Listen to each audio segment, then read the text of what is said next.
আসসালামু আলাইকুম। ৪ নম্বর ক্লাসের হোমওয়ার্কটা কিভাবে জমা দিবেন সেই বিষয়ে বলতেছি। তো ৪ নম্বর ক্লাসের হোমওয়ার্কটা জমা দেওয়ার ক্ষেত্রে এভাবে এই ছবিতে যেরকমভাবে বিফোর আফটার দেখানো হয়েছে সেভাবে বিফোর আফটারগুলি দেখাবেন। ঠিক আছে? এই যে দেখেন বিফোর আফটার করে দিছি। তো এভাবে বিফোর আফটার করে মানে যেই ছবিটা এডিটিং করবেন সেই ছবিটাকে কি করবেন বিফোর আফটার করে দিবেন। ওকে, যেমন এই ছবিটা এডিটিং করা হয়েছে, যেই ছবিটা এডিট করছেন সেটাকে বিফোর আফটার করে দিবেন। তাহলে আমরা একটু পরে স্ক্রিনে গিয়ে দেখতেছি যে কিভাবে ছবিটাকে এডিট করার পর বিফোর আফটার করতে হয়। এডিট করা তো আমি ক্লাসে শিখিয়েছি এবং এই ভিডিওতে শুধু শিখাবো কিভাবে বিফোর আফটার করবেন। আর এই ভিডিওটি প্রত্যেকেই মনোযোগ দিয়ে দেখবেন। তো আমরা চলে যাই এখান থেকে গ্রাফিক ডিজাইন ফটোশপ ওয়ার্ক এই পেজটিকে ওপেন করে আমাদের যে কাঙ্ক্ষিত ক্লাস 4 সেটাকে আমরা ওপেন করব এবং এখানে লেখা আছে, দেখেন ভালো করে এই লেখাগুলি পড়বেন। 4 নম্বর ক্লাসের হোমওয়ার্ক করার জন্য নিচের ছবিগুলি ডাউনলোড করে নিন। নিচের ছবিগুলি ডাউনলোড করতে ছবির উপরে ক্লিক করুন। প্রত্যেকটি ছবি স্পট সহকারে দেওয়া আছে, চেষ্টা করবেন পাশে স্পট ছাড়া ছবিটির মতো করে ইমেজ রিটাচের কাজ করে জমা দিতে। কমপক্ষে 6টি হোমওয়ার্ক জমা দেওয়া বাধ্যতামূলক। এটা পড়ে নেওয়ার পর দেন এখানে ক্লিক করবেন। ক্লিক করলে দেখেন এখানে এখন আমার ছবিটা ডাউনলোড হবে। ওকে, ছবিটা কিন্তু ডাউনলোড হবে। ছবিটা আমার ডাউনলোড হয়ে গেল।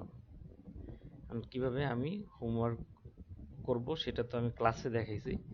হোমওয়ার্ক করার পর কিভাবে জমা দেব সেটাকে এখন দেখাবো। আমি ফটোশপটাকে ওপেন করতেছি।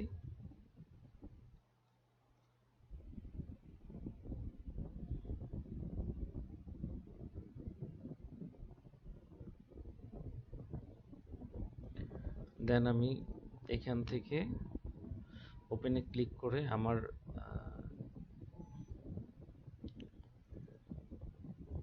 যে ছবিটা সেই ছবিটাকে এখানে নিয়ে আসব।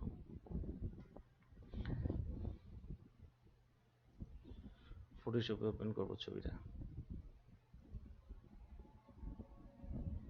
আচ্ছা, ছবিটা যখন ফটোশপে আমি ওপেন করব দেন এখান থেকে ক্রপ টুলের মাধ্যমে আমি এটাকে ফেলে দিব। তো দেখেন এখানে কাস্টম হয়ে আছে, ঠিক আছে? এখানে এটাকে এটা করে দেব। দেন আমি কিন্তু এখানে এতটুকু করে নেব। আমার যে ছবিটা আছে এখন সেই ছবিটাকে এখানে কাজ করব। কাজ করার পর দেন আমাদের ছবিটা কেমন হতে পারে। তো আমি ছবিটাকে কাজ করার পর যখন ছবিটা এই পর্যায়ে এসে পৌঁছাবে তখন এটাকে আমি কি করব, বিফোর আফটার করব।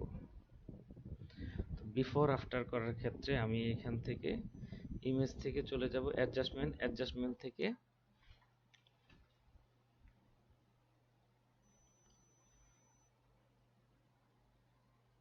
চলে যাব ক্যানভাস সাইজ। এইখানে আমাদের খেয়াল রাখতে হবে ক্যানভাস সাইজটাকে আমরা অবশ্যই পিক্সেলে রাখবো না, এটাকে পার্সেন্ট করে দিব।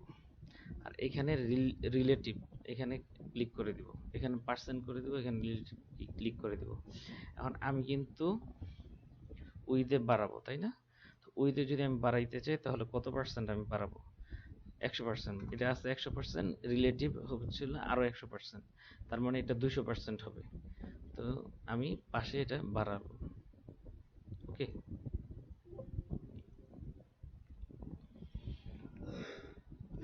ইমেজ থেকে ক্যানভাস সাইজ এখান থেকে আমি উইথে করে দিলাম 100%।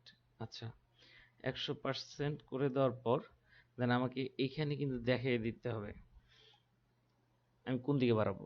যে দিকে বাড়াবো তার অপোজিটে আমাকে ক্লিক করতে হবে। তা আমি এই দিকে বাড়াতে যাচ্ছি, তাই না? আমি যদি অপোজিটে ক্লিক করি তো এইখানে বেড়ে যাচ্ছে।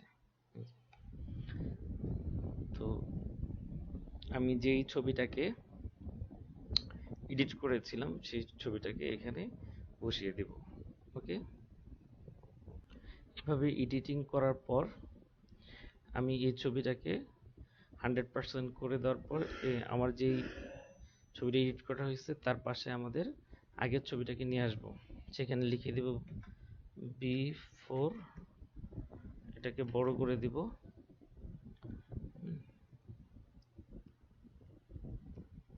আরো বড় করতে চাইলে এখান থেকে এইভাবে বড় করতে পারবো। দেন এখানে লিখে দিব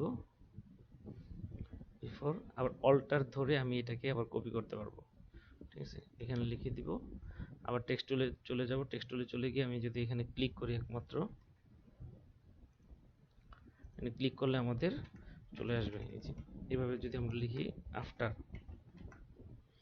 বিফোর আফটার, এভাবে করে আমাদের একটা পিএইচডি ফাইল, সেভ এজে গিয়ে একটা পিএইচডি ফাইল জমা দিব, আরেকটা হচ্ছে জেপিজি করে জমা দিব।